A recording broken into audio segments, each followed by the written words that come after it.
When I was a kid, I was fascinated by horror movies.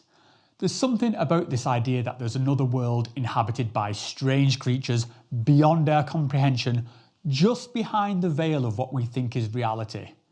And now, I'm an adult, and through my use of psychedelics, I am fascinated by the ideas of other worlds just behind the veil of what we think is reality. I think I can see a bit of a pattern here. So this is something I wanted to explore in more detail with today's guest, who is more than qualified for the task, because I'm speaking to Chet Zar, who's an artist in the genre known as dark art, and he has worked in Hollywood special effects on films such as The Ring, Planet of the Apes, Darkman, and many more. He's also collaborated with the band Tool and designed the graphic elements used in their live shows and music videos such as Vicarious and Schism. So yeah, Chet knows his shit when it comes to the world of the strange and the bizarre. And on top of all of that, he has a keen interest in the world of psychedelics, which is how I came to cross paths with him. And I am so glad I did, because he's a great guy and I absolutely loved talking to him. Now, the path that Chet has been on through all this stuff I just mentioned is absolutely fascinating, and we discuss all of it, along with the parallels between the horrific and the transcendent, and also his current project of creating a comprehensive dark art mythological field guide called Dystopia. I kind of wish that we'd arranged this meeting sooner so I could have put it out as like a Halloween special, but hey, that's hindsight for you. Anyway, without further ado, I bring you Chet Zar.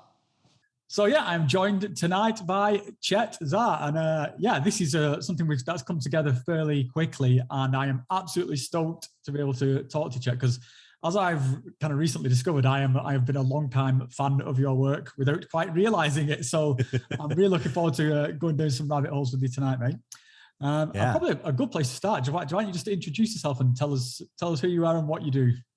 My name's Chet, and Chet Zar. And I worked for about 20 years in the film industry right out of high school, and working on all kinds of doing makeup effects, creature effects for all kinds of old late 80s, 90s horror movies, and did that for about 20 years and got burnt out, just disillusioned with the film industry for, I'm sure you could figure why. as an artist working in that field, it's kind of difficult. So I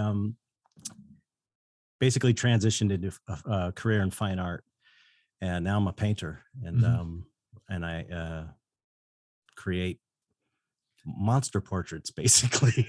Yeah, so I think we'll probably need to unpack that a little bit more. But if I can just rewind again, how do you go from like high school into doing what you were doing, and because let's reel off a few this kind of the movies that you worked on, and some of the stuff we talked about, like the one we just mentioned was like The Blob. So how these are sort of like the very typical, in my eyes, the 80s horror is my favorite sort of era of horror. How did you get into that stuff? Like, what was that? What did that look like? Well, I grew up in a town called San Pedro, which is about 45 minutes outside of LA. So I wasn't that far from the industry, even though San Pedro's, it's a little port town. It's kind of cut off from the rest of the world in a way. But I grew up there. I was always an art kid. I was always drawing and creative since I was a little kid. My parents were super supportive. And I got a hold of my dad's Super 8 movie camera. That's how old I am. Super 8. Yeah. And I started making my own movies. I was always into horror movies and just films in general, but mostly it was like when I was a kid, it was like horror movies and Monty Python were like my two big things. And so I started making movies, and I got really interested in the filmmaking process when I was about 9 years old, and just making goofy Super 8 films. And I started editing them. Then I saw The Howling. I saw The Howling and Dawn of the Dead. Dawn of the Dead first, the original 1978 Dawn of the Dead in the theater, and The Howling. And both those movies were just like, oh my God, how did they do that? I have to learn how to do this. So I started reading books at the library. This is back before internet. It's like, go to the library, ask your mom, drive you down to the library. And I started getting any books I get my hands on, and any makeup supplies, which are really hard to find from like magic shops and theatrical supply places. And I started just doing makeup on myself. And so by the time I was like 12 years old, I was like, okay, I'm so into this. I got a Fangoria subscription, that magazine Fangoria. And I was like, this is what I want to do with my life at 12. And so I started sculpting, making masks, and just learning more and more. And with the intention that I was going to get in the business when I graduated high school. And so I was making a portfolio throughout high school. And I graduated. I almost went to an art college, but I was like, at the last, I had my grants and everything set up. And at the last minute, I was like, I know I can get in this field. This is what I want to do. It's just going to be putting it off a few years. So I kind of like, you know, bummed around for a year after high school and made some half-hearted attempts to get into the industry by like having meetings at some of the shops in Hollywood. And I eventually got hired. You know, I did some stuff before that, semi-professional stuff, like doing makeup at amusement parks that, you know, a friend of mine who was older than me hired me, but I got hired by a guy named Tony Gardner. And well, I got hired. Yeah, I did a lot of smaller shows before, like Cellar Dweller. That was my first show. Is this movie Cellar Dweller? Just piece of crap horror movie. But I think I've heard it because you know I'm from that era where it was like a typical weekend would be you go down to the video store and you just kind of peruse the shelves, and it's and you're drawn to things primarily either by the cover or by the name of it, you know. And I do remember, I don't think I ever saw Cellar Dweller, but the name sticks in my head.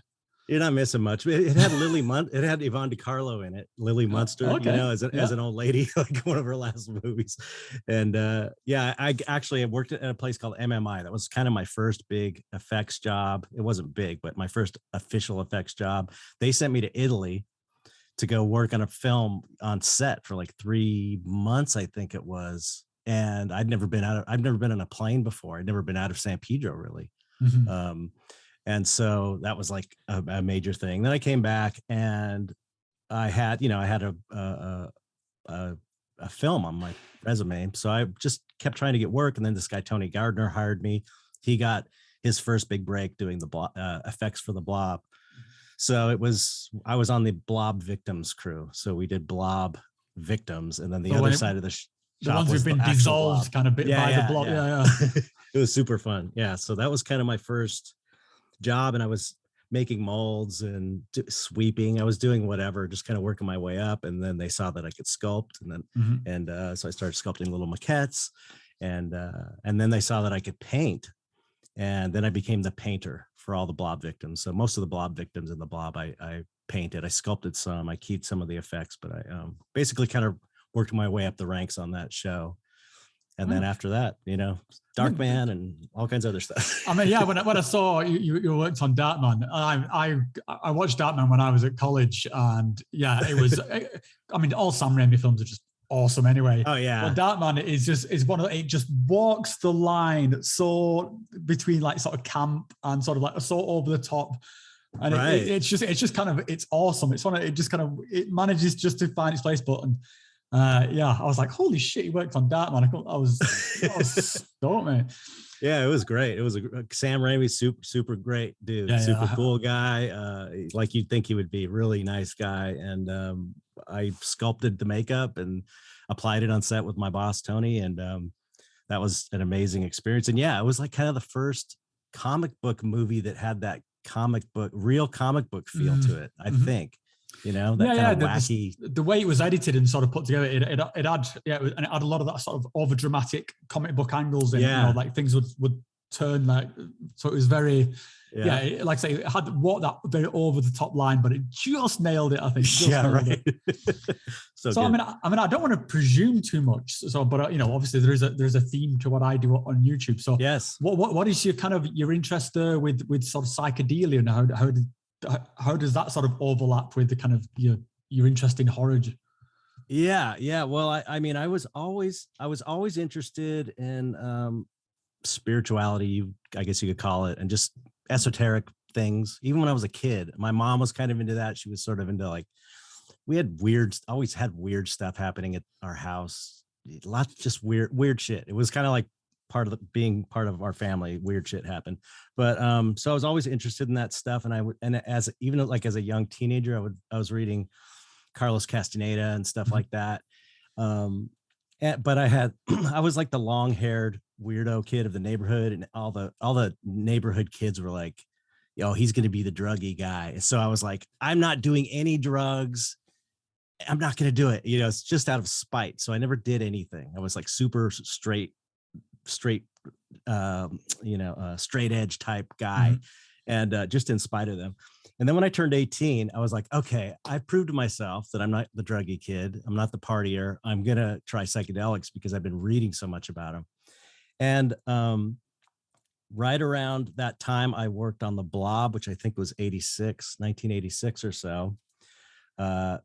Acid started going around. And so we were able, my first time I took it at a Grateful Dead show. The only reason we went to go see him is to trip, because we didn't know how to get it, and had this just mind-blowing, just amazing experience, amazing trip. And so after that, I kind of started for a whole summer, right around the time I started working on The Blob, started doing kind of like with actually who's my wife now. She never tripped. She was there, and one of my best friends, Jim Beinke. We would trip like every weekend or every couple weekends, and it was just, it changed my life. It's like before that, I was like a nerdy nerdy art kid who was into like prog. And then after that, it's like I started getting into punk rock, and it just like it completely opened me up and changed me in such a huge way. So I always look at around 87 as this kind of turning point in my life. Yeah. And majorly just, I had the God experience, it's whatever you want to call it. I've seen your videos. I'm such a fan of the channel. I've had those experiences, and it was just drastically kind of changed my whole life. And, kind of reinforced a lot of stuff that I already sort of intuitively felt. Like I always kind of had this belief or feeling that there was something more. I used to have like weird out of body experiences when I was a kid, when I'd be half asleep, hypnagogic state or whatever they call it scientifically, but where I'd like float around my room. And so I've always been kind of like connected to that stuff. But when I tripped, it was like, oh yes, it's true. It's real. This is amazing. So how does that like kind of play together then with your kind of your imagination and how you're drawn to this kind of dark stuff? Because I'll just kind of play like the devil's advocate a little bit. There is a kind of a let's say a narrative there that psychedelia and these kind of god things, it conjures up a certain sort of imagery, and it wouldn't what's typically associated with your kind of imagery. But yeah, I when I've been sort of looking through your stuff, and I think we're probably of this similar opinion in that there is a kind of,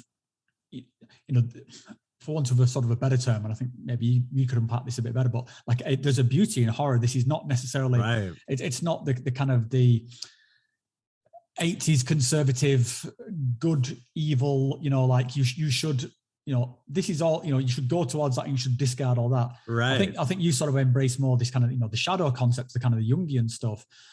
So I was wondering that, like, I think for most people, if they saw the kind of the stuff that you kind of imagine within those, they would think this is a bad trip. Right. So how does that kind of, how do those worlds kind of mesh together? Do you kind of the horror elements, do these kind of come forwards in your sort of psychedelic experiences? Not really. That's the thing about my trip experiences have all been very I don't want to say standard, but they've all been like, the Alex Gray type trips, very positive, loving, spiritual, the sense of God, the God thing. And so it didn't really affect my work, I don't feel like, except for, on The Blob. I did trip on The Blob one time, and I was looking, it was one of my first trips. I was looking at my hand, and I could see all the modeling, all the colors. I could see into my hand, and I was like, oh, wow. And I took that the next day, literally the next day I went to work and I painted that. And it was like, it was kind of like this new technique of painting that I hadn't seen in effects before, to make like realistic modeled skin. And I had like old pros that had been in the business for a while asking me like, whoa, how did you come up with that? Teach me how to do that. It was like, so it had like an impact in that way. But the, I've always been kind of like this monster kid who's into horror. And it just, if anything, once I started getting into the psychedelic stuff, I almost felt guilty. Like, is there something wrong with me that I'm doing this? And then, I grew to understand that this is dark art, which is what we kind of call it. The kind of stuff I do in the, it's really shadow work. It really is like, and then it's as important as the positive, happy, lovey stuff in psychedelics. It's like, if you ignore that, that's bad. That's the bad thing, is when you ignore the dark stuff. Yeah. And you ignore the shadow work. It's like, I've seen videos where you've talked about. And it's also, it's encouraging fear. And that was something I was, when I was looking at your work, I thought if you can have these visions and these kind of concepts in your mind and be able to fully embrace and integrate that kind of, that dark aspect. And like I said, I'd want to disassociate from that kind of idea of like dark equals evil, because I see a lot of beauty and a lot of elegance in what you do. But yeah, if you can, I think that would be one way to sort of almost make every experience like a positive experience. And I've certainly found that myself, in that when I let go of this idea of like a good trip is this small piece of bandwidth, that's a good trip, and anything sort of weird or monstrous or upsetting to me is instantly bad, and I'm going to sledge down the hole. Once you can take all of it on board, then it makes, I think, your experiences a lot more productive. And one thing I sort of noticed from my experiences when I've gone really deep is that the kind of the balance there between what is extremely beautiful and elegant, and also what is kind of like cosmically horrific, it is very sort of narrow. And I think this ties into a lot of this like the Lovecraftian concepts, or just when you experience something that is just so vast, so much bigger than you, that you are a sort of a thing to be played with. And and that's that. I think that kind of factors into those kind of feelings of awe and kind of that you get in these experiences. Obviously, when you see it in horror films, it then takes it in another direction, because then you get these kind of predatory things. But I think that's one of the reasons why I love like horror stuff, and why it's kind of carried on through into my adult life, because some of the, I think I've come to recognize a lot of the concepts that I really love in horror are still there, especially in psychedelic experiences. And you mentioned the howling before, and I think one of the first things I watched, which kind of really got me thinking, it was similar to howling. It was American Werewolf in London. I remember being shown this. I was far too young to see it, but my brother made me watch it. And when it gets to the transformation sequence, and you're seeing somebody just go through something completely beyond their control, where it's reshaping their body, but also reshaping their mind, and they are being lost into this thing. That was the bit that terrified me. It was the idea of this thing kind of consuming it, and I that's always the kind of the horror elements that I get drawn to. And I think there's something in there which I think relates a lot to the kind of the ego death concept. It's this idea of losing yourself. Right. The scariest thing ever.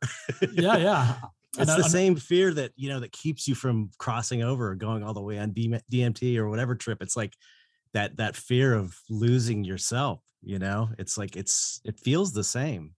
But maybe it's just the kind of like, is it the resistance that, when everyone's particularly watching like those kind of like werewolf transformation sequences, and it looks so painful, you're hearing all the bones cracking, like if you just went with it, like would it but then you're completely surrendering then to this dark side.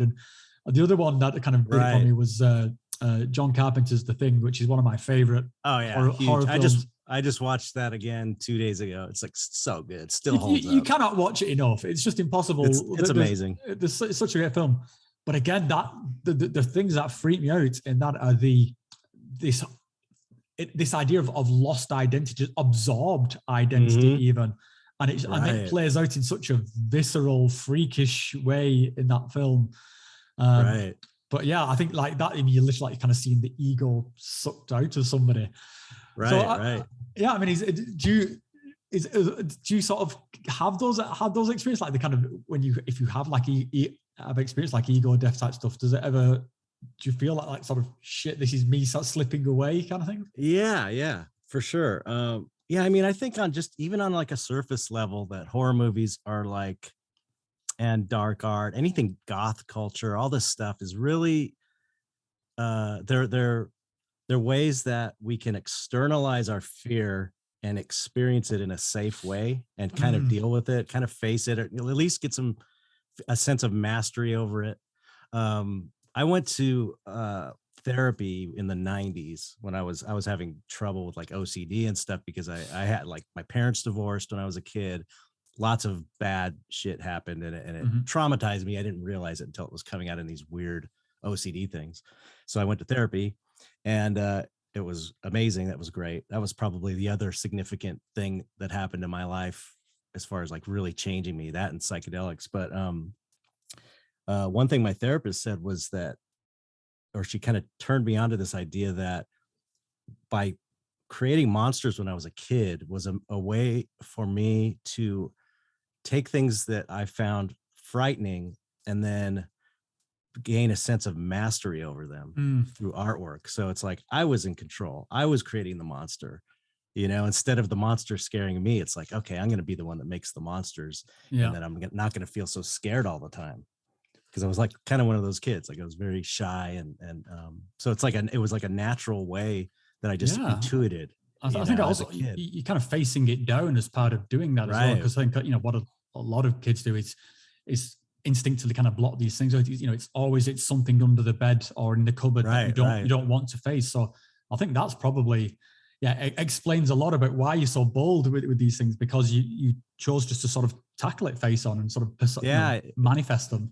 Yeah, I think it was kind of an intuitive survival thing, like I had to not go crazy because I had so much anxiety and so much chaos was going around me. I just felt so like out of control, like things, like I felt like everything around me was chaos, and I would just like go inward and draw.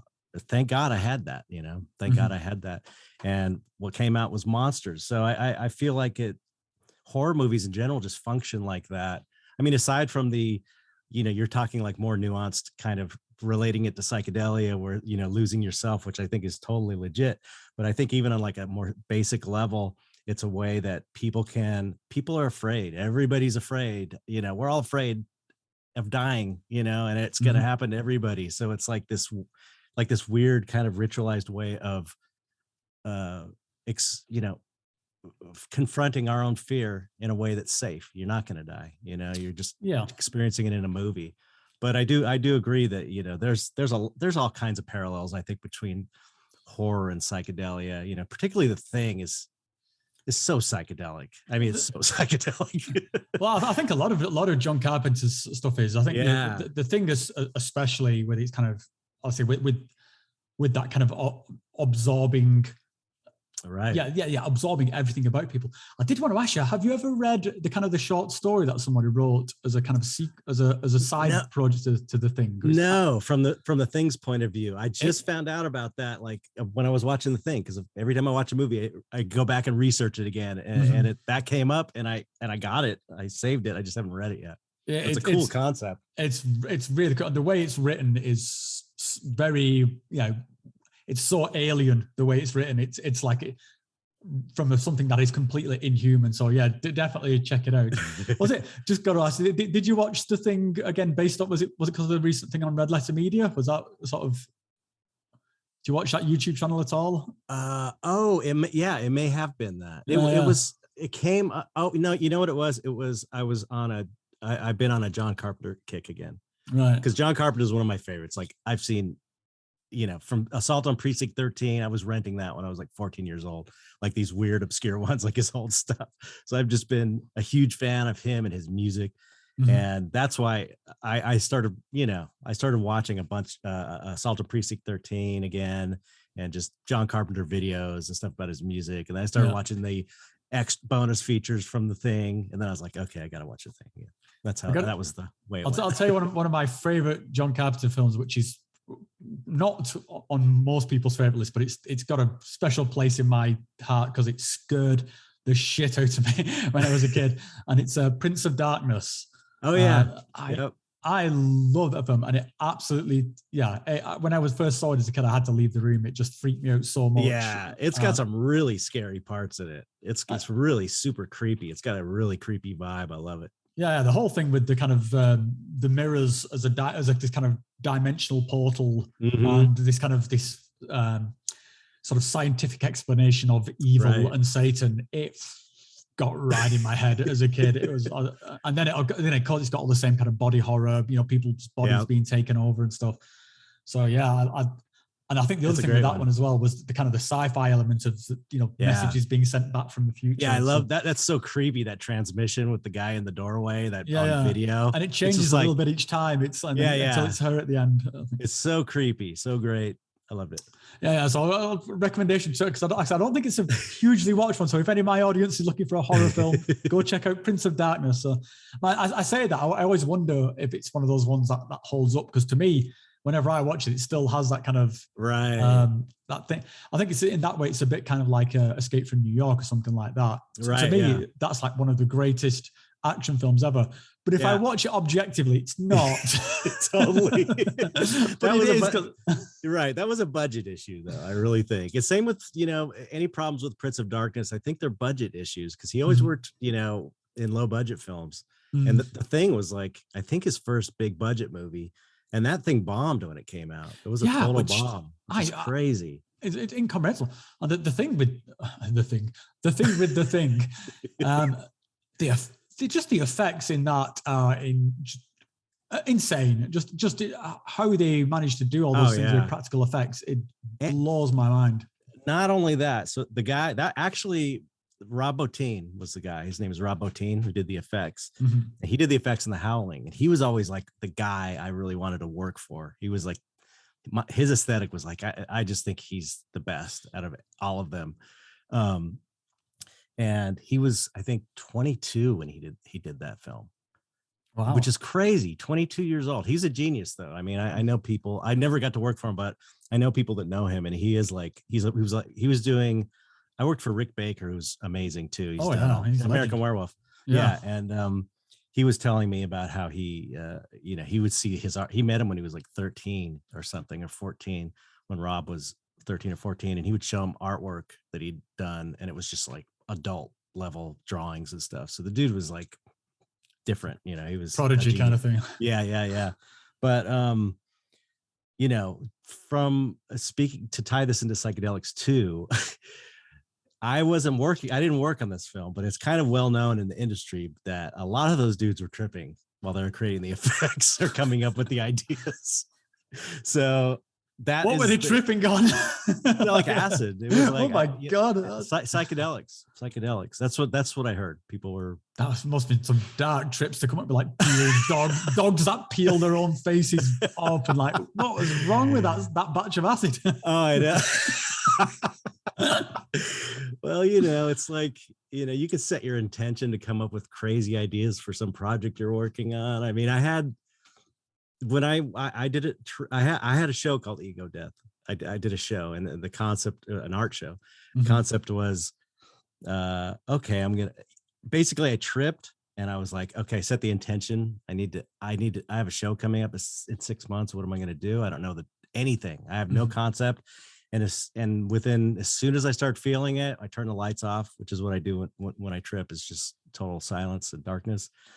And the word ego death, the term ego death popped up, and I was like, and it was sort of like, ego death. All right, now what? Like that was too easy. So it's like, it came up with this term. And from that, it was I felt it like a divinely inspired concept. I was like, oh, that's a great title. Mm-hmm. Regardless of what I make the show mean, that's a great title. So how do I build the show around that? And it ended up being all my creatures were representations of the ego, basically. And particularly, like, you know, in an ego death situation where it's like, you know, the dying ego to release your true self. And so there are all these monsters and decaying, and they're creepy and weird. And so that was just this loose concept. And then I made the show itself as a funeral, like it was a funeral, and the paintings were in the walls of a funeral home. And I rented a coffin. I kickstarted it, so I had money to make this amazing show. And I took this character that I've painted called Black Magic, who is like a guy with a top hat and a gun and gas mask. He's like this post-apocalyptic, weird, creepy guy who I thought represented the ego perfectly because he looks scary, but he also looks scared. There's something about, so it's like, you know, that fearful but like scary monster type guy. And so I made it like a funeral for Black Magic, this character, and we did a eulogy.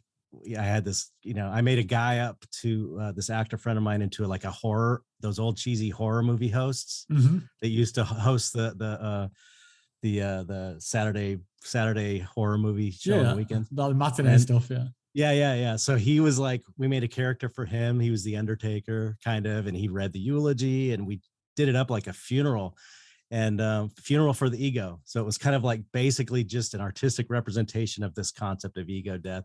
Not saying anything one way or the other about it. It was just a show, an art show, expressing this idea. And that was completely inspired by psychedelics. And you know, anybody maybe who isn't into dark art and stuff would be like, that's morbid, that's weird, that's kind of creepy. But it's like, I thought it was amazing. It was so cool, you know? And so it's like, there's not that kind of, I don't know, I don't have that sort of judgment about dark stuff. To me, it's just, it's either beautiful and cool, or it's not beautiful and not cool. Yeah. I was going to ask, is there this kind of this hard sort of line between there, or is it? Because I would kind of lean towards it's just art. It's art, which certainly there's a dark theme going on to it, but right. I think it's still, you know, art is art. And it's interesting when you mentioned around the character with the gas mask, because when I was looking at some stuff, the kind of the theme that I think I know the one that you're talking about. It's got the gas mask and the kind of like going a little bit like this, and very much reminded me of like sort of, you know, like Victorian sort of plague doctors, you know, the sort of like the big long kind of masks that they were on. And it kind of made me think like the gas mask is almost like a modern extension of you know, of the archetype of, you know, the sort of the color, you know, it's like a soldier with a helmet on or a hat on, and then the mask. It's just such an iconic and sort of twisted thing of like extending your face out, but like blocking the world out at the same time. Right. Yeah. It's weird. It's all the stuff I paint is all in intuition. You know, I don't think like I'm trying to express even the ego death show. It's like, I don't think, how can I express ego death? It's like, I come up with the concept and I just, for a show, and I just paint what I think would look cool. And then what comes out. And then I kind of, after the fact, I kind of realize what it means, and I figure out how to link them together, and almost they almost always mean something deep and profound that I could have never thought up on my own. So it's really, you know, art making is really cool in that way, to where it's like a way to tap into your psyche and learn about yourself, you know. Yeah, I suppose it's a very kind of visual sort of form of journaling almost. You know, it's right. Not to put what I do not anywhere near on the same level as what you do, mate. But you know, it's that's kind of what I do, or at least my mindset with when I make my videos. I'd sort of sit there and I'll look at my own experiences and try and unpack them in the forms of telling a story about it, or just sort of letting my mouth run around it, and then a lot of the time as I'm describing these things around my events, I'm kind of hearing it myself for the first time, even though I experienced it. It's like, Oh, right. Yeah, that is what I think about that. I just, yeah. Well, I nice forgot. one, Rob. Yeah, damn, I'm smart. I forgot how smart I was. Yeah, that was really good. I'm patting myself on the head of it. Yeah, no, I totally know what you mean. I learned that too when I started teaching people. I started doing painting classes and teaching people how to paint.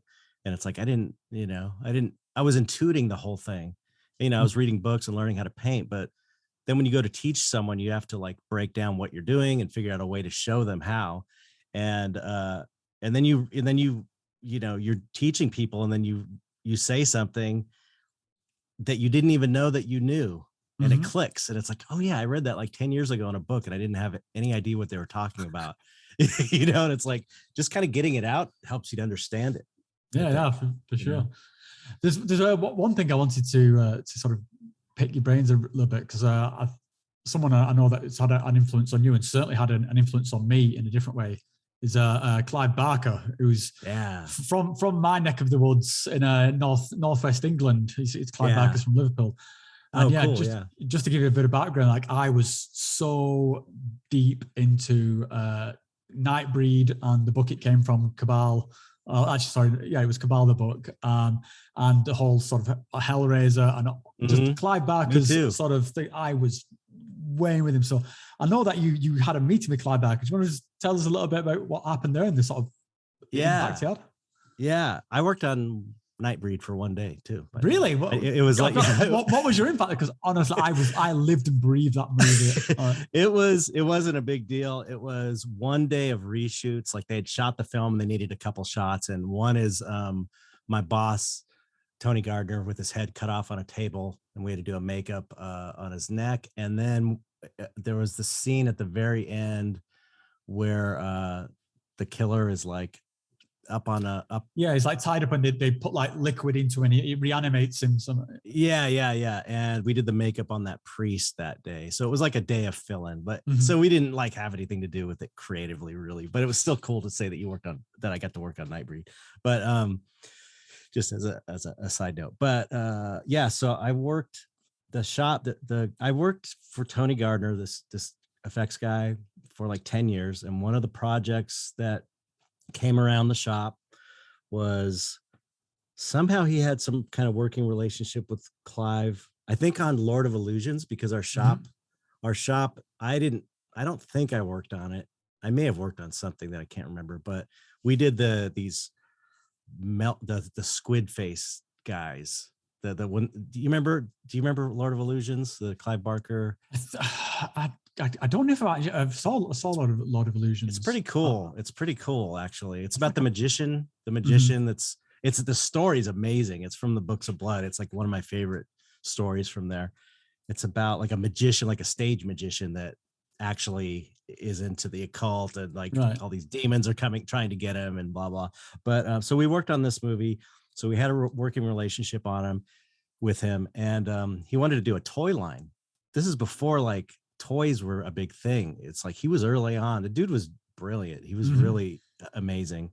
And he wanted to do, it was an evil circus, like a circus train. And so that was his concept, and we were going to sculpt them.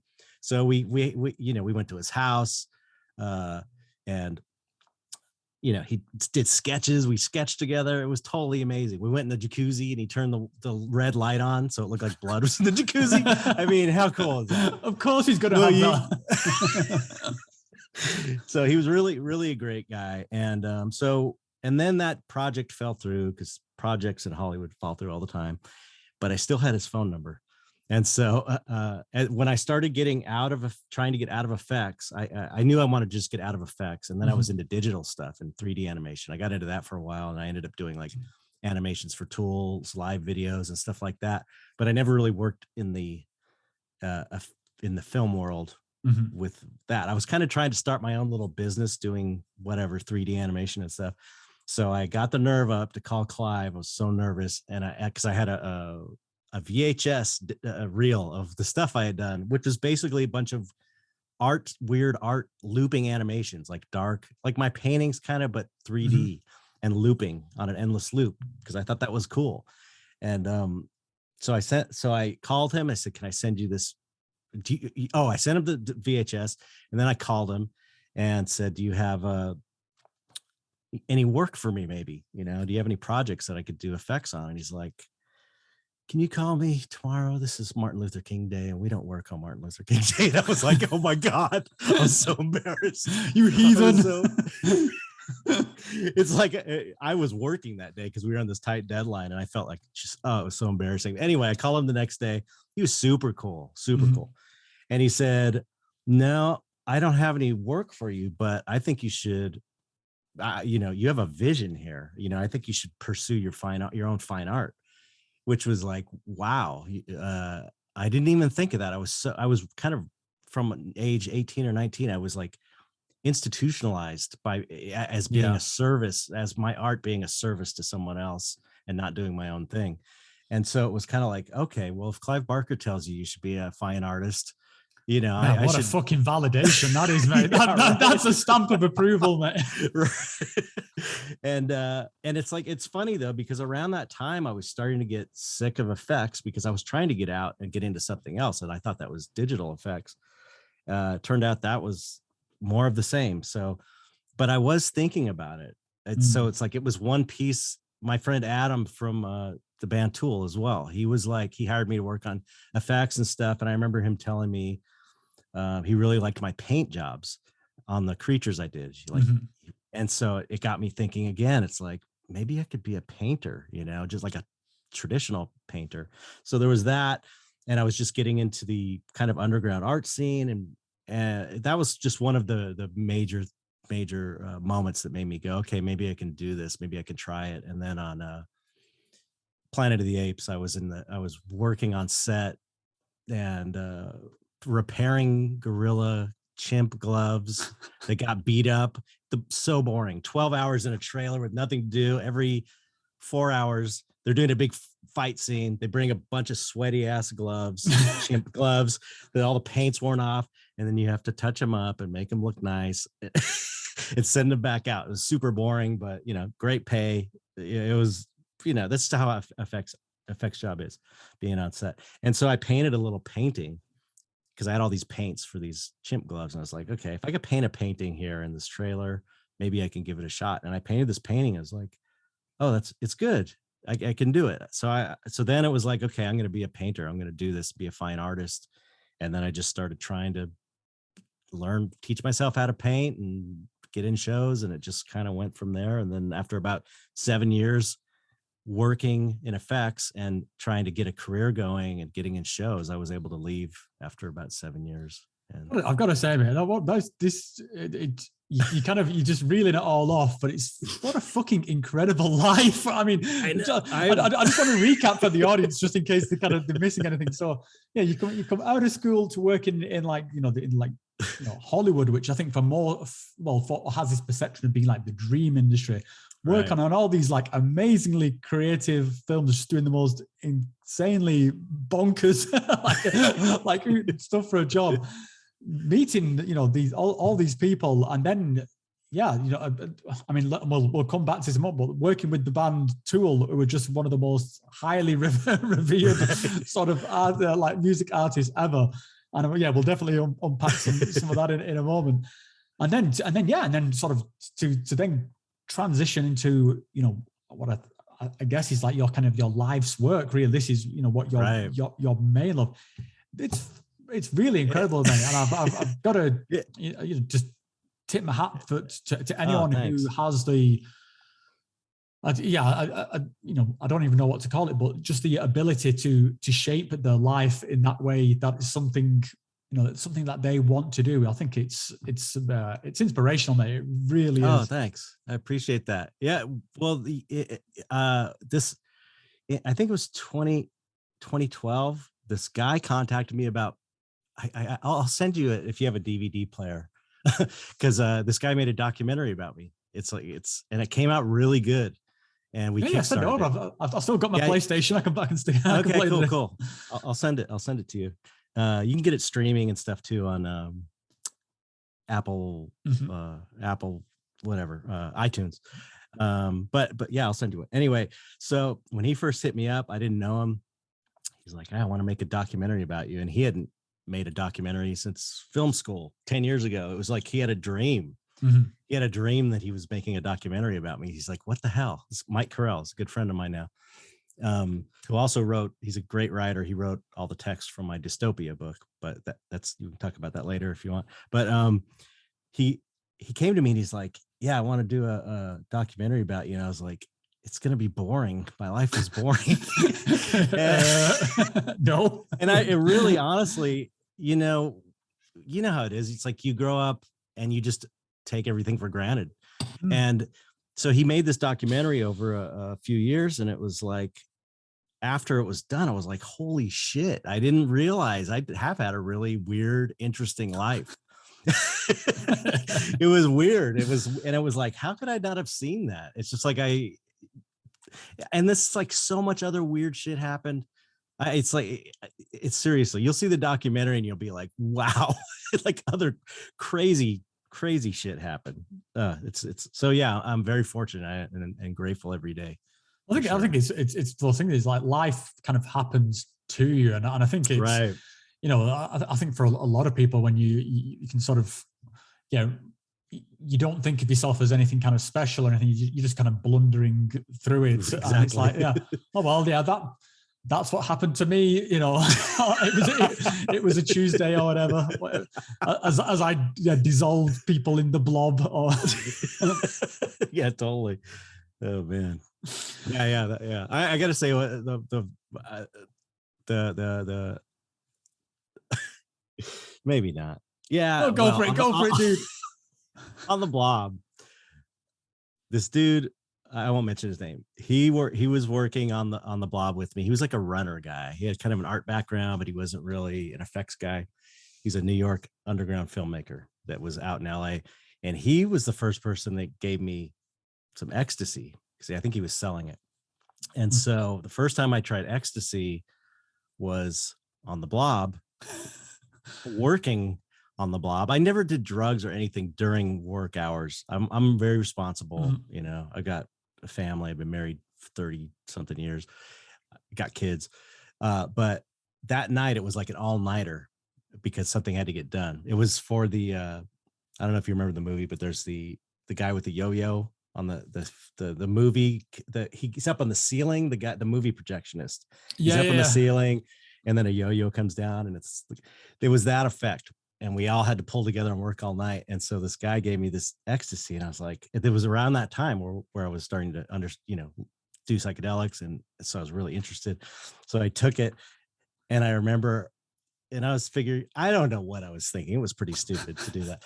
But I remember, like, I was holding my jar of paint, and I was going to go paint some stuff on the blob.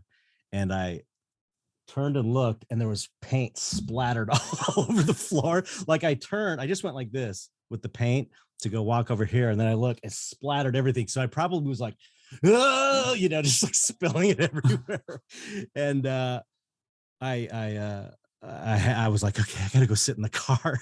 So I went outside at night in Hollywood. It's kind of this crappy area off Hollywood Boulevard, and I just had this amazing experience where I was just like, it was another amazing, like, spiritual experience where I just had this voice was just telling me that about love, and it was not like, I still find it weird that ecstasy or whatever they call it nowadays, is an amphetamine or something, I guess. Yeah, it's based it's got an amphetamine base to it, and it's I would completely agree with you, mate. For me, MDMA was one of the most kind of transformative experiences I ever had.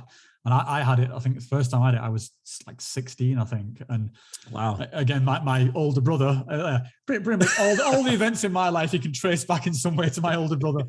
But he just kind of, he was, because he was older, he was into the nightclub scene and stuff. And he just came back when he said, bro, just try this. And he just put something in my hand. And I did it with my girlfriend at the time. And at this point, I'd already done acid and smoked weed and stuff. I got into stuff way too early. Right. But yeah, then suddenly, like, this entire vocabulary of emotion just came online where I was like sat there with my girlfriend, like, holy shit, I love you, and not only can I tell you I love you, I know what that means. Right, right. And I love, and Jesus Christ, I feel amazed. Like what the fuck is going on? It's so it cannot be undivided. I think it's spectacular. And I had the reason I was even going to bring that up is because the guy who gave it to me, his claim to fame was he was the guy who gave the Butthole Surfers, the band, the Butthole Surfers. Oh yeah. Oh, he gave them ecstasy for the first time. This is his claim to fame. He was a cool guy. He was all into magic and the occult. He was a trip. He was a cool dude. But the thing that tripped me out from that trip, from taking that, was I was like, oh, this feels exactly like when I was 12 years old and I had this out of body experience just sleeping, and I was floating around my room and I felt like, oh, this is what it's like when you die.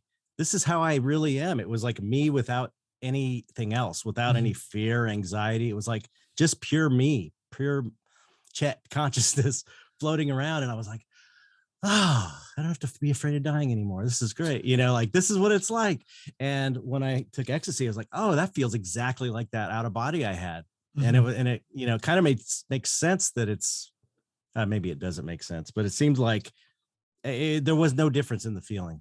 It was seems like it'd be a funny choice for something to take for like an all night shoot though, because every time it wasn't shooting. It was in the shop making the effects. So it was still, like I said, it was stupid. I shouldn't have done it, but it ended up being, it was like we were there, I don't even think getting paid for it. It was like everyone just pitching in. So I felt like YOLO, let's do it. Because I'm gonna say, every time I take ecstasy, I just end up like sucking on the corner of a cushion and just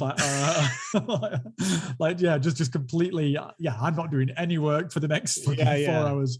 It ended up being like I didn't do anything for a while, just kind of hit away, and then came back when I was coming down, and then it was all good. I didn't even tell anybody, I don't think, that was working with me.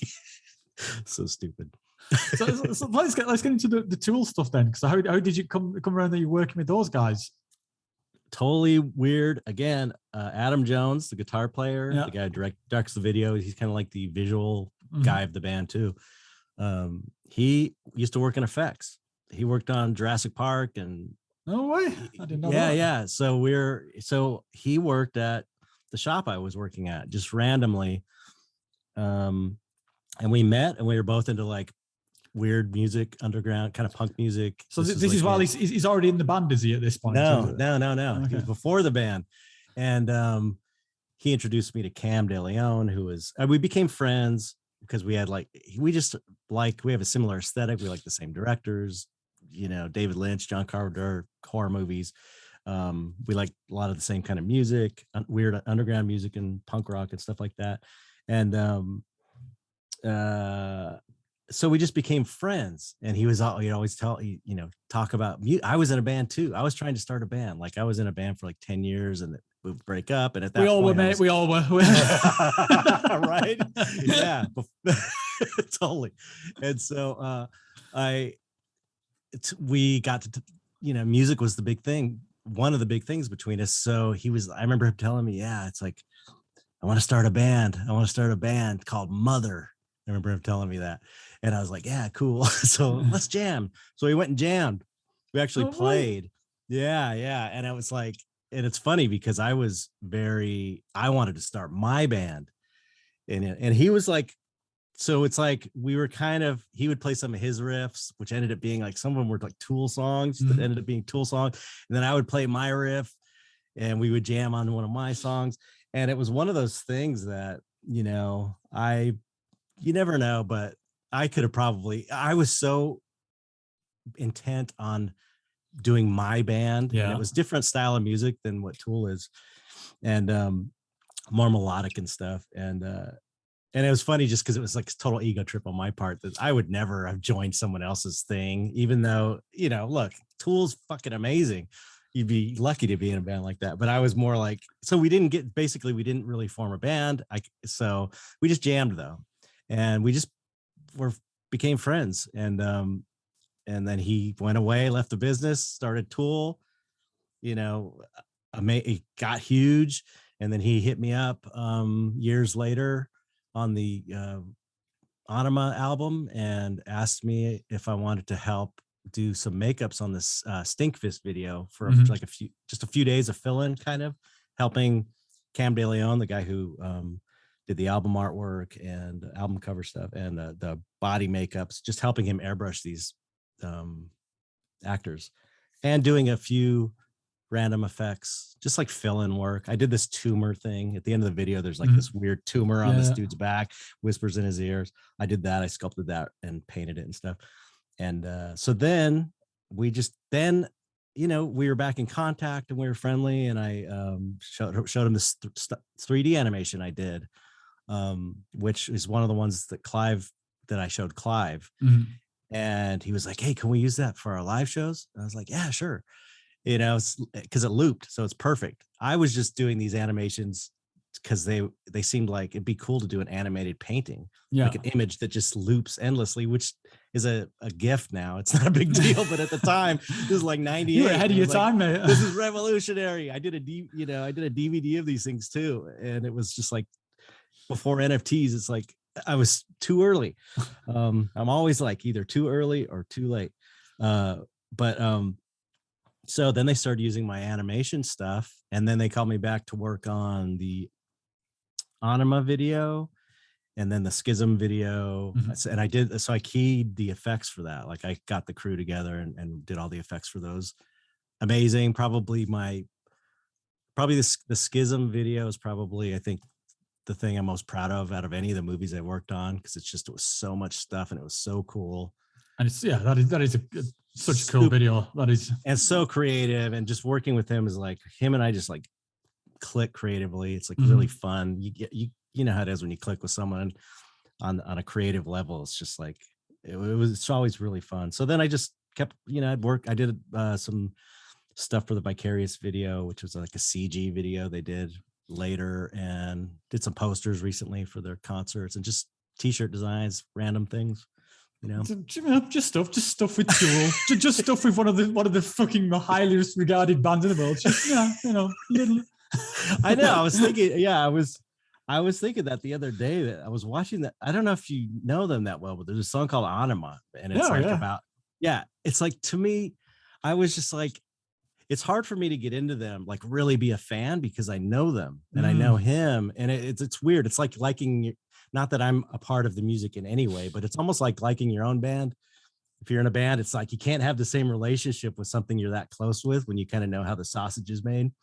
So, but I still like think they're amazing. They're amazing. And I was listening to Anima the other day, and it's just like, the song is such an amazing masterpiece. And it's like, how lucky am I that I worked on this video of this song that like is a masterpiece. It's like it's all about, living in LA. You can just totally relate to it, because it's all about, I love just the how he's calling out all the bullshit of LA. It's just amazing. I just think it's a great song. And so I was just like, wow, I'm so lucky. It's an interesting point though, because when you particularly when you have like a band like sort of like Tool or even a lot of the kind of music of a similar kind of era, there's so much performance and so much persona in it that it kind of elevates it into something else. But then if you know the guy, then I don't know. It's kind of it's almost like you've got an advantage of not knowing them, because it allows you to sort of for sure, to put this whole kind of mythology around them, I guess. Right. This is like, but this is kind of something I've thought about for a long time, because when you work in a movie, you realize that these are just dudes. The actors, Liam Neeson. I worked with Liam Neeson on Darkman. Just a dude joking around. Take the fucking elephant. Like farting and making jokes. It's like you just realize when you're on a movie set that fame is just, it's not real. It's bullshit. It really is like. What about the movie itself? Are you like able to watch the stuff that you worked on and sort of like take it in, or even just like movies in general? Are you always like dissecting them? Like, I know they did that. I know. Right. Yeah. Effect stuff. Definitely. It's hard to not look at an effect and think, oh, I know how they did that, you know. But I love movies. I love movies. I'm a huge movie fan, so I can definitely still watch a movie like I've always watched movies. Movies I've worked on, it's harder though, because especially when you were there and watching them shoot it, you're like, oh, that's weird. It's so weird to see it when I was standing over here on the other side of the camera watching them shoot that. You know, it's just it is kind of hard. But I don't know. Like I said, that like the Tool videos, I can watch those and appreciate them like I didn't work on them. And you know, some movies, most of the movies I worked on though, they sucked. Just to pick, there's so many bad ones. Well, we'll come back to that next. But just in regards to the Tool videos, like they are so fucking weird. I mean like awesomely weird. Is there like a kind of a storyboard to them? Like, is there a narrative that's trying to be achieved? Like, and it's like, I mean, if you take something like the Schism video, I just kind of watch that as like a sort of like dark fever dream kind of. But is there something kind of there where it's like this is happening and then this is happening, or are they just trying to put like weird stuff together that fits the music? Or I can't. That's Adam's domain. I as far as I know, my impression is, he's got a loose narrative, basic concept that he kind of tries to come up with. I can't say for sure, but this is my impression. Like I said, I think he's maybe tries to come up with interesting scenes that kind of fit loosely in that narrative of just the overall theme. He's very like, I think he's very intuitive, like a feeling kind of artist, kind of the same way I am, where it's just like you kind of, part of the process is not knowing where it's going or what you're doing. But he does have kind of like a, it's mapped out to a certain degree. I think, but so, by the time you're shooting a video, there's shot lists, there's this gag, everything has to be built ahead of time, Yeah. But, I don't know for sure. I can't really speak for him, but maybe it's something like what you're saying earlier. We were saying about, he just does it and like, oh, fucking hell, yeah, that turned out pretty good. Right. And I think that happens, a lot of filmmakers do that, especially guys like David Lynch too. I love David Lynch. Yeah, amazing. And a lot of stuff he'll just do on the fly. I know even the George Romero, which is another, Dawn of the Dead and Night of the Living Dead, the original one, that was like my big, amazing movie. I saw that when I was too young, when I was 5. So that's like my movie. But a lot of that stuff, they kind of made it up on the spot, and it's some of the coolest stuff are just things that you do on the fly, so there's a kind of like a improvisational aspect. Well, Lynch talks a lot about that, as sort of doing something which sort of captures a feeling rather than a sort of a narrative. It's right. He just felt he had to do it, and then he'll kind of almost work out what to do with it later. And I think there was one of his movies, which I think was it Inland Empire, which I think is just entirely composed of stuff like that, which just narratively the movie makes no sense at all, but it leaves you kind of deeply unnerved. Right, it's the one with all the rabbit family in it or something. Yeah, super weird. I love that stuff. If you go in knowing it's not, I've seen a lot of his films twice. First time expecting like as a narrative, like in Blue Velvet, because that's why I think that was such a popular film, because it's got a narrative you can follow. And then but some of the other ones that don't quite have the narrative. The second time I watched it, knowing, I forget which one it was, knowing that there was not really a narrative, I was able to really enjoy it more, because it's like, okay, I'm not expecting anything other than just total David Lynch weirdness. And then it's like, oh yeah, it works on that level for sure. And I like it as well when he puts the two together. So I mean, the classic there is Twin Peaks, because you can watch it as a soap opera, but then when it gets weird, it's just disturbingly weird. But it kind of you can fit it together into this bigger narrative. All the Red Room stuff and those last few episodes. It's so awesome, cool. Amazing. He's a genius too. So tell us about some of these shit movies that you worked on, the bad ones. What? Oh God. Let's throw some things under the bus. Well, Planet of the Apes is a good one. So this is the Tim Burton one that you're talking about. Yeah. I just, I didn't think. I just thought it sucked. I mean, I love the first one, so maybe that was part of it. But come on, I mean, did you see it? Did you? Oh God, yeah, I saw it, and I thought, yeah, as a movie, I thought it sucked, but I thought it was saved. I thought the thing that made it worth watching was Tim Roth as General Fade. Yeah, like there were some. There were some great performances. Fucking terrifying. No, it was like, there was some great Paul Giamatti. There were some great performances, great makeups. The makeups were awesome. Yeah. Amazing costume design. Sets were incredible. I'm in it too, actually. I forgot to tell you. I'm an orangutan. Check this out. How many people can say that? It gets better. There's a pant where Mark Wahlberg, he's in his little like he's in the cage in a wagon getting pulled by.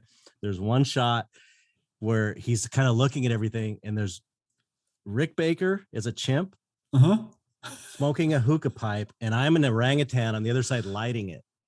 And so I'm lighting his bong basically, and he's smoking, going like blowing smoke. I'm going to see if I can get I'm going to edit that footage into this. I have it clipped out if you want it. That'd be awesome. We've got to show it. It's hilarious. That's amazing. I'm getting Rick Baker stoned in Planet of the Apes. And then another shot, I'm like really small in the background as the fruit vendor. But it's like everything was good, I think, except the script, maybe.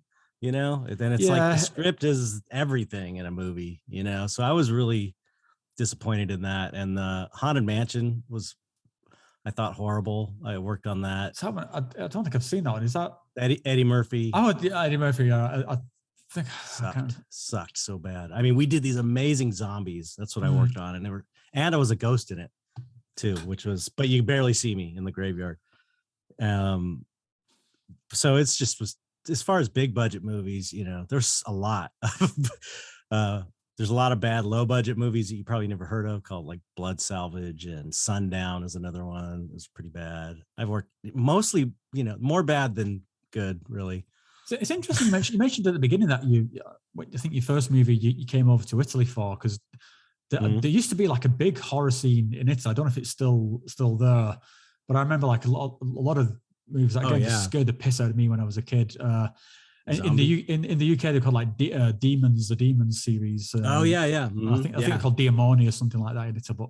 And they were like, again, almost, or at least as I remember them, like ultra practical effects, just horrible monsters, pus exploding everywhere, and people having their throats ripped out.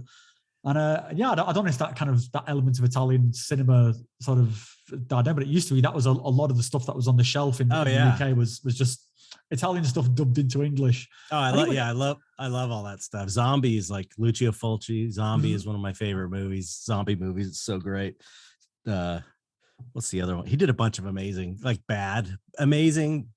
in a lot of ways, but just they have that charm of that era, so they're just great, even though they're kind of bad.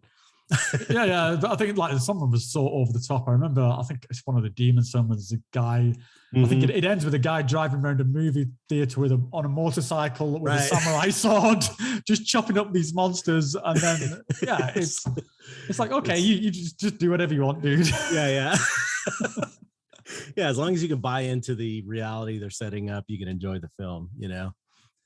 So what's the kind of, is there any more recent films that resonate with you, like from the horror side of things? Did you think? Because I think there's a perception that like pretty much all the films that we've talked about are kind of these 80s, 90s sort of films. Right. Like, and then I think it's since the explosion and the availability of reasonable CGI, I think horror has taken a bit of a nosedive. But have you seen anything which you think still flies a flag for it? Well, I thought Hereditary was really good and scary and well made. in a very unusual way as well. Yeah, super creepy. I like that. But that's not even that recent now. Right? It's when you get it all mated. They all blurs together. It's like talking about movies that are 10 years old. I feel that's still recent. Is it not? I don't know. It's the last one. I think it's the last one. The most recent one I saw that I thought, oh, that's a good horror movie. There was that one, It Follows. I thought that didn't get that much love, but I thought that was a really cool, creepy, weird horror movie. But I'm still waiting. For some. I saw one a while ago, which I really got into, which was The Color Out of Space. I still haven't seen that one yet. I would check that one out. That really ticked the boxes for me with that that kind of 80s-y vibe. And it also ticked my boxes, this kind of body horror, things happening completely like beyond comprehension. It just absolutely nailed that vibe of whatever's going on, you are just the plaything of forces completely beyond your control here now. It's pretty freaking, and it's one of the roles where it kind of suits Nicolas Cage because he just does his usual over the top thing, but because it's supposed to be in a world that's going bananas, it fits really well. So I definitely recommend checking that one out. I've been planning on watching that since it came out, and it's just like, I don't have a lot of time to watch movies anymore because I'm always working. It's because it's hard to make a living as an artist. So what I usually do is I put them on. I got a TV next to my easel while I'm painting. I'll put movies on. That's the only time I really get to watch them. But I like that other one too, and that's a kind of psychedelic. It's got a psychedelic element. Mandy, did you see? Oh yeah, Mandy? yeah. And that's that got some major tripping in that. Well, yeah, I mean I'd say Mandy is like The Color Out of Space sort of combined with like John Wick or something, isn't it? It's just I mean that's just similarly bonkers, but I think I said they're quite similar in that way, Mandy and Color Out of Space, because again Mandy is also relies a lot on just these very supernatural color filters coming through. Everything's filmed in like reds and purples and pinks and stuff. And so, it is a very psychedelic film. And plus, I think there is a bit where they're tripping out on it, isn't there? With cult and it's great. Yeah, there was it's funny that color scheme is like it's a kind of a thing. I worked on a movie called Bliss recently, or no, not recently.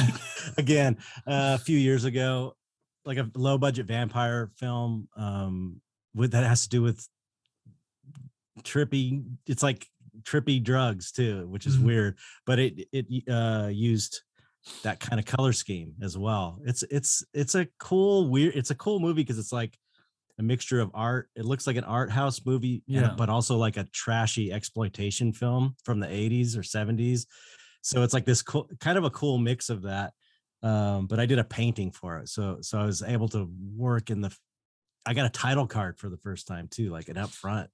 Wow. Instead of being at the back in the crew after craft services, which is where usually effects back in the day, they'd put you at the very bottom. But I did a painting for it because she's a painter. It's this character that's a painter, and she ends up taking this new kind of drug that's like, what do they call it? A combination of DMT and crack or something. And it basically turns her into like a vampire, and she kills a bunch of people. So there's a lot of like ripping people's heads off and blood. It's an insane movie, but it kind of uses that color style too, that kind of blues and reds and purples. It's quite disconcerting as well when you see it used in things like Mandy and like Color of Space, and probably like what you're describing. It's a very I think it does. It really taps into that sort of feeling of like something is not right here. It's it's kind of cool just to see just by using kind of light in that way how it can sort of evoke such a kind of sense of foreboding. Well, you remember in Creepshow too, the original Creepshow, how they did that on some of the kill scenes. They'd have like a red light and a green light, and then that weird kind of like a background, a panel of a comic book. This is like in the 80s, I think. Yeah, right? Was that the one that it had Stephen King in it? Yeah. And he was again taken over by like a moss creature. Yeah. That was great.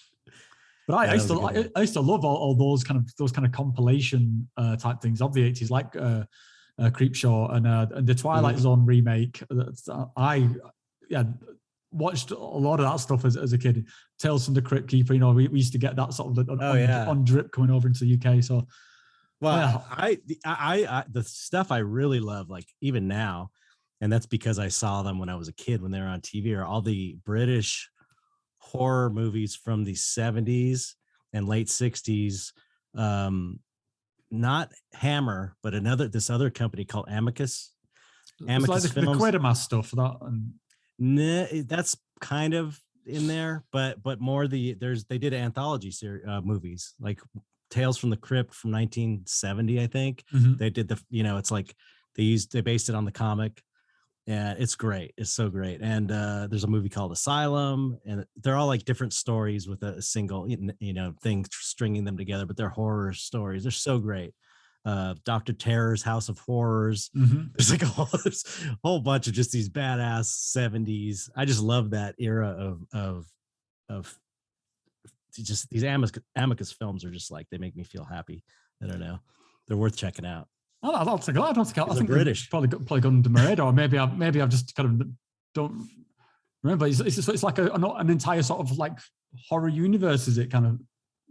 It's like this film company Amicus came out and they were competing with Hammer, because Hammer was the big horror. Yeah, Dracula and all. Yeah, they did gothic stuff, and then Amicus did stuff that was like set in present day and more like fucked up and a little more like grittier and creepier and weirder. So there's so many. There's like 10 of them or something. These films. Beyond the Grave is a really good one. From Beyond the Grave, I think it's called.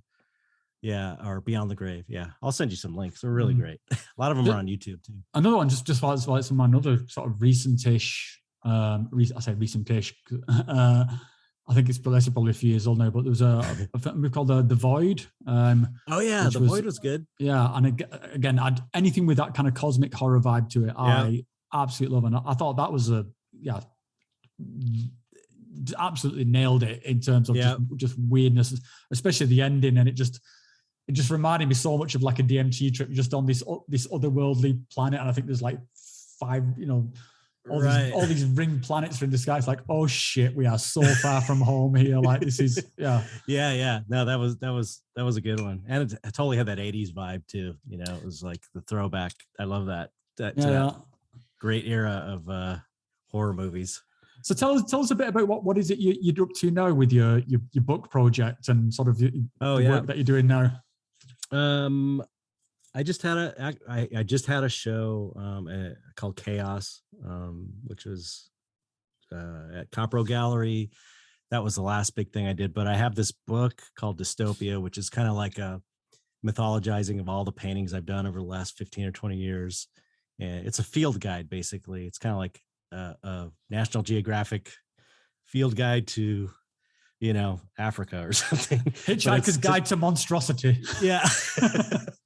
It's actually kind of based on this book, inspired by this book called Barlow's Guide to Extraterrestrials from probably like 1978 or 79. And he took like he's a great painter, really amazing. Wayne Barlow. I've worked with him on the Hellboy movies as a designer and stuff now. So it's kind of another cool thing to work with, like a guy who I had his book when I was 12 years old. Oh my God. But he did a book where he took like the Thing creature from the original Thing. From another planet movie. The 50s. Yeah. And he like drew that and talked about like where it lived, where it's from, what its habits are. And he basically famous aliens from different movies from like the 50s, 60s, and 70s. And he treated it like it was a guidebook, where they're from, how they reproduce, what they eat, blah, blah. And I just thought it was the coolest thing ever. And so I thought, people kept telling me my paintings looked like they were all in one world. And the people seemed related. It seemed like it took place in this kind of dimension in a way, which I never thought about, because I was just painting just to make cool shit, And so then the guy, Mike Carell, the guy who directed the documentary about me, I like to paint monsters, that's what it's called. He is a writer first and foremost. He's a really good writer, and he's written all these short stories and stuff. So we decided to try and do this and did a Kickstarter to raise the money for it. And the process, since there wasn't a story, he interviewed me about every single painting I had done, and I would tell him what I knew about the painting, and then what I didn't know. We just, some things I was like, I have no idea what that is. I painted it, but I don't know what it means. On the other hand, this guy over here, I feel like they're talking about something. They're making some kind of secret deal. Like, I knew that intuitively, and it wasn't my intention.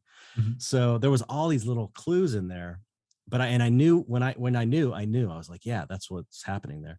So he wrote all that down, and it's like compiled it.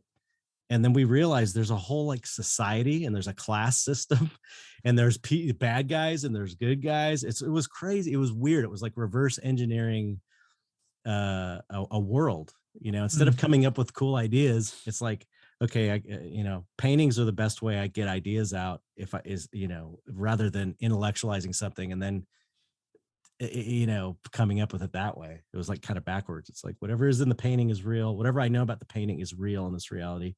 So then we compiled a whole guidebook basically and figured out the class system, the types, the different regions of the world, and only including the stuff I was 100% sure about. And then made it into a book, and it's 5 years late. It was supposed to be. Oh man, I got lucky that. So what were some of the challenges there then? It was, it got off track early on because I overcommitted to rewards is one thing.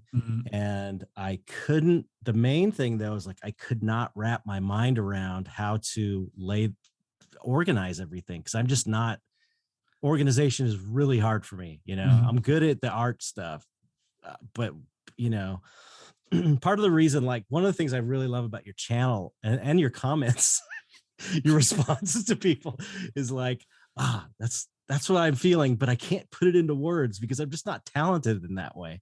And, sometimes I'm writing those kind of comments. I think, fuck, I should have been a lawyer. Yeah, no, it's great. Yeah, totally. And the videos you do too, it's especially the stuff that the Martin stuff and the Leo Gurus stuff, it's like, oh, this guy can express himself verbally so well. And I'm not like that. So when other people do it, I really admire it.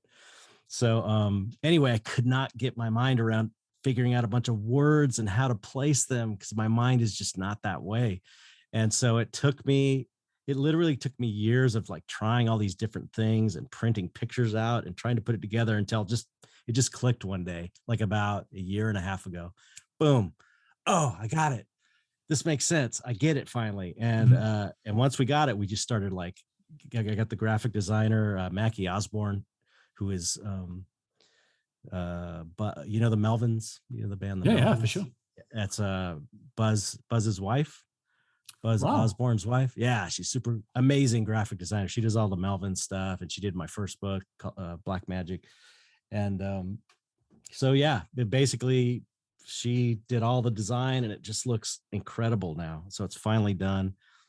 I accidentally made it like 400 pages, so it's like this massive encyclopedia. Yeah, I saw when you sent over the pictures of it. I was like, yeah, and I saw this was like, yeah, it was like the Necronomicon or something. like, that's a good chunky looking book, mate. Yeah, so it came out just amazing, better than I could have possibly imagined. It was torture and suffering for 5 years, and so I'm supposed to get it in December, and then I'll start shipping it to Kickstarter. People have been patiently waiting for 5 years, and then I ordered extras so I can sell them on my website and stuff. So awesome. I mean, if you got a link you want to send over to me, I'll put it in the description so people can go and go and take a look at it.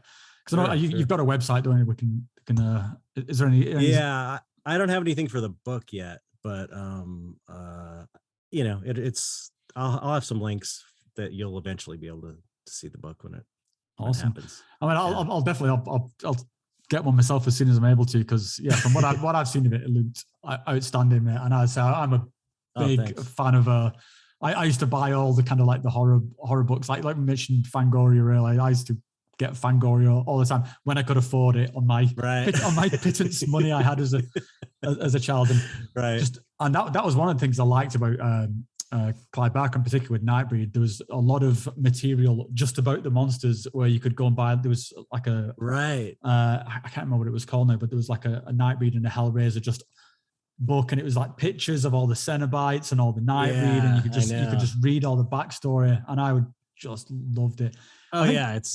It's amazing. It reminds me that kind of stuff and the vibe from those movies. It reminds me a lot of like when I saw Star Wars as a kid, and I think the most interesting bit of Star Wars is always like the canteen scene, because you see all the stuff going on, but there's no story there. It's just visually fascinating. Just like what's the world behind here? Like, that's the idea. I also, I like the D&D Dungeon Master Guide. I was like, I love that. But the idea with the book is it's the Bible of the world, and in a sense. So it's like from this book, I could maybe make a movie, you never know, or someone else could make a movie, or I could do a comic book, or I could do a game, or I could do a VR. That would be amazing. I mean, being in my paintings, that would be the coolest thing ever. So I was going to say, like, did you ever think of going down the gaming route with it? Because it reminded me a lot with the characters and the way that you described them. It immediately reminded me of, I don't know if you're familiar with it, but with Magic the Gathering, how when you see like there's some of the characters and the way that there's a description of each character. I was thinking, I could see some parallels. They're like a dark version of a really dark version of Magic. That's the idea. A card game is there's probably something we're going to do as well. There's just so many things. So this is kind of like my life's work is this book, and I think it could be a springboard for whatever I decide to do beyond it. That's why I'm so excited about it. Aside from the fact that it put me through hell for 5 years being done with it, but it's like I feel like I can kind of start creating this, start making other things with this world. So I'm just super excited about it. I can kind of imagine your like horror of, you've got this thing of having this idea, like I'll put all this together, and you do all this Kickstarter, so it's like, and then when it comes to shit, now I've got to do it. Now you've actually got to. I thought of all these details. It was so bad. It was so bad. It was like, it was so bad. I was stressing out so badly, like the first year or two, that I had to come to terms with, I'm doing the best I can, and that's all I can do. I got to stop worrying about this, because seriously, I couldn't sleep. It was so bad, but that's over. I did want to mention something about Clive real quick, though. Go for it. That we didn't talk about is that one thing I remember about Clive is that he was a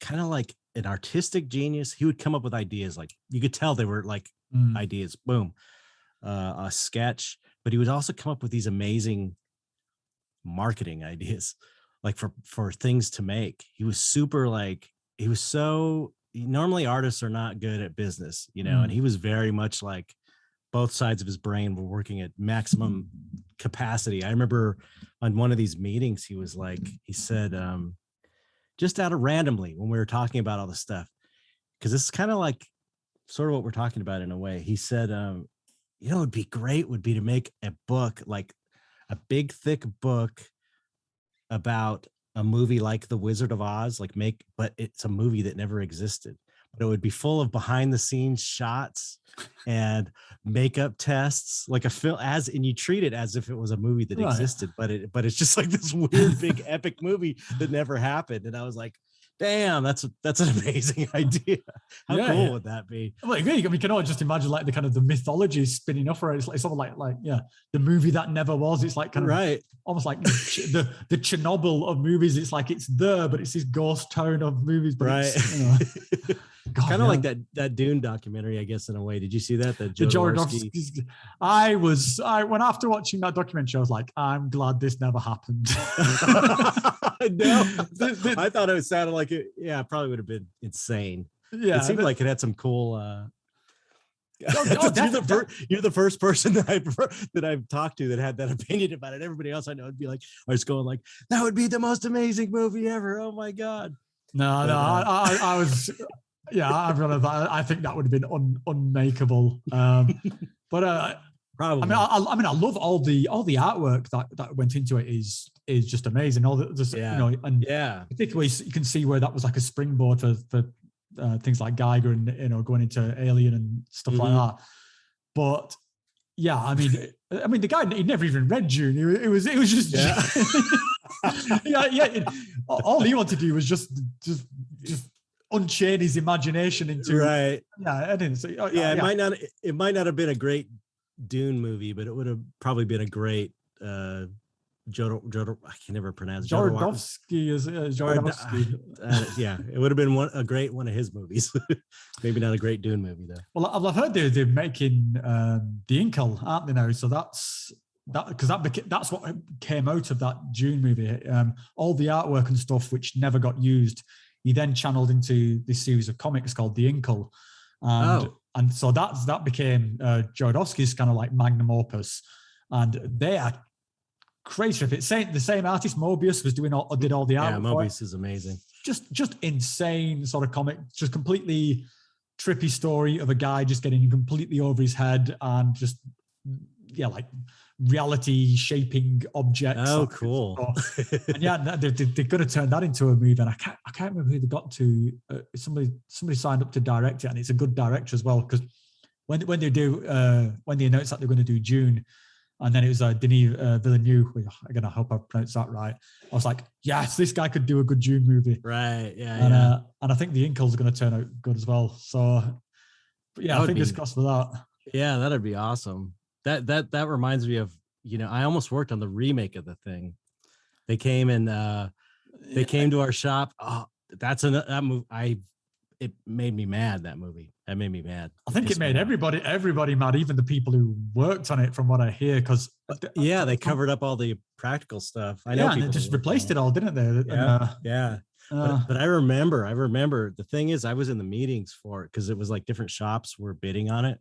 And so I did some designs for the place I was working, and the director and I think a producer came in, and I remember sitting at this meeting and I'm like, this is going to be bad. It's like, this dude is not into the original thing. He's not. He wasn't. He was like, you could tell they didn't care about honoring Carpenter's version or Bottin. It's like, you could just tell this dude was like a commercial director, like a TV commercial director. Mm-hmm. It was just like, I just knew it was going to suck. I just knew it. And then we didn't get the job. And I thought, well, even if it sucked, it's going to be fun to sculpt a bunch of crazy monsters and try and inspired by Rob Bottin's stuff. But I knew it was going to suck.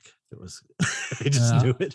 I saw some clips somewhere where it had some of the practical effects and how they replaced it with CGI. And the practical effects were absolutely really fucking frightening. I know. Like, the guy's face is like pulling apart and stuff. Right. Yeah. And what inspired them to, I guess it was maybe just a thing of the times, that like CGI, everything was just CGI to folk. But you can, if you use CGI with makeup effects, you can do the best. You can have the best of both worlds, like Guillermo del Toro. Yeah.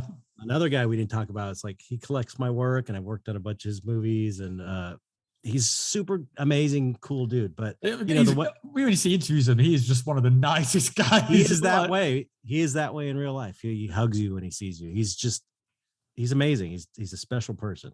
But the way Pan's Labyrinth, that's a perfect example of it's amazing. I have a funny. I know you probably need to go, but I have a. No, but if you've got a story about Pan's Labyrinth, I want to hear a story about Pan's Labyrinth. I didn't work on it. Everybody thinks I did the Pale Man, but I didn't. But the way, my point was, the way he did the CG with the legs on Pan, that was practical, and then they used CG where they needed it. That's how you do it. But anyway, I do have a funny story, just quickly, about. We were working on Hellboy 2, and Guillermo set up a screening for our effects crew to see Pan's Labyrinth because it hadn't come out yet. So we got to go to like a movie, a movie lot, and there's like nice seats and everything, and in like a view screening room. And some guy, again, I wasn't driving. Some guy, this guy I was working with, he's like, "Hey, I got a weed brownie if you want part of it." And I was like, I'm going to be spending the day watching this movie. Why not? You know? And so I ate this weed brownie. This horror movie, this really disturbing movie with like set in the war with these horrible characters. Yeah, carry on. Yeah, So I didn't, I went and watched the movie, and I was like, and it really, as soon as we got in the lobby on the lot to the theater, it started kicking in, and I was like, oh shit, I'm so high. And of course, this friend of mine, Mitch, amazing sculptor, is retired now. I was just like fucking with me because he knew I was all like uncomfortable.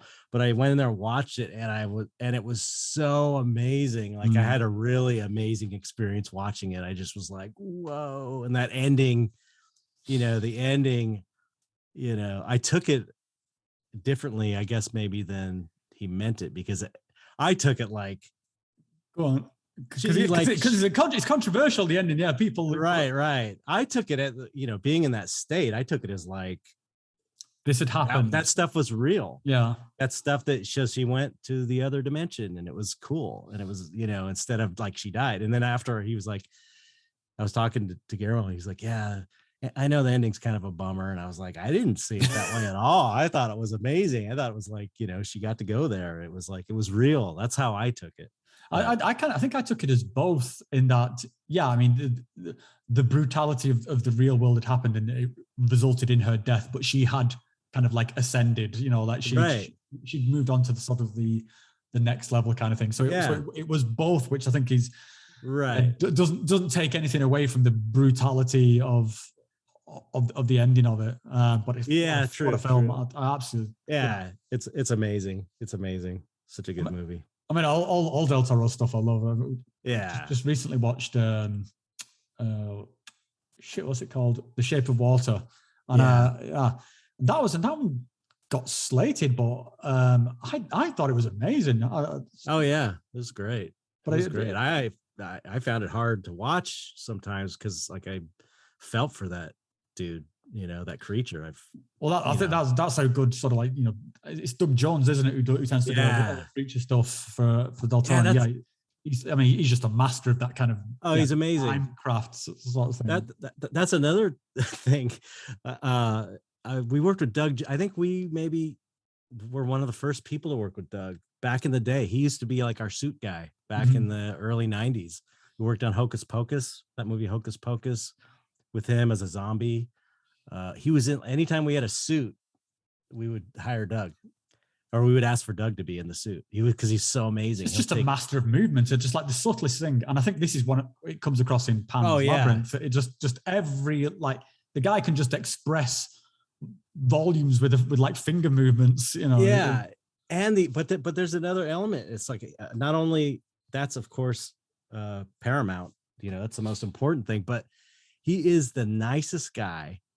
He's probably the nicest person I know. He's so nice, and he's so tolerant of wearing this shit. And it's really hard to wear suits. Like when I did that stuff on Planet of the Apes, I turned into like a total asshole. And I'm a nice guy, never mean to people. And I was such a prick because it was so uncomfortable. And I realized, like, wow, I don't know how Doug does it. I worked in China with Doug for like 3 months. We went and worked in China on this. That's a bad movie, Warriors of Virtue. What a piece of shit. Kung Fu Kangaroos. It was a ripoff of Ninja Turtles, but it was the Kung Fu Kangaroos. Oh, okay. That's probably why I've never heard it. It was directed by Ronnie Yu, who went off to direct the Chucky movies, which I was not a fan of either. But he got kind of like famous in horror. But he was like a famous Chinese director. But you hung out though with Doug Jones. Yeah, so you like. I'll put this on the list as well. Buddies with Doug Jones.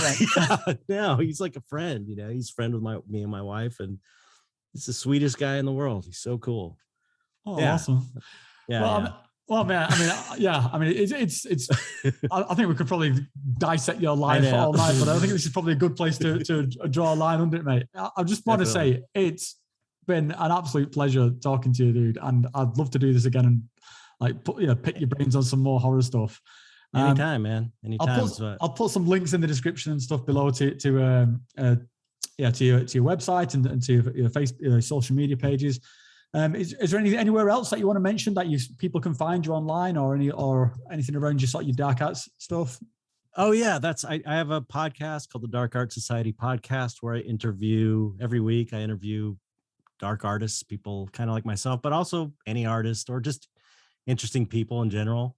I'd love to have you on if you're ever interested. Sign me up, mate. Anytime. I've had Martin on before, Martin Ball, and so it's just anyway. That's darkartsociety.com. We have a Patreon, patreon.com/darkartsociety.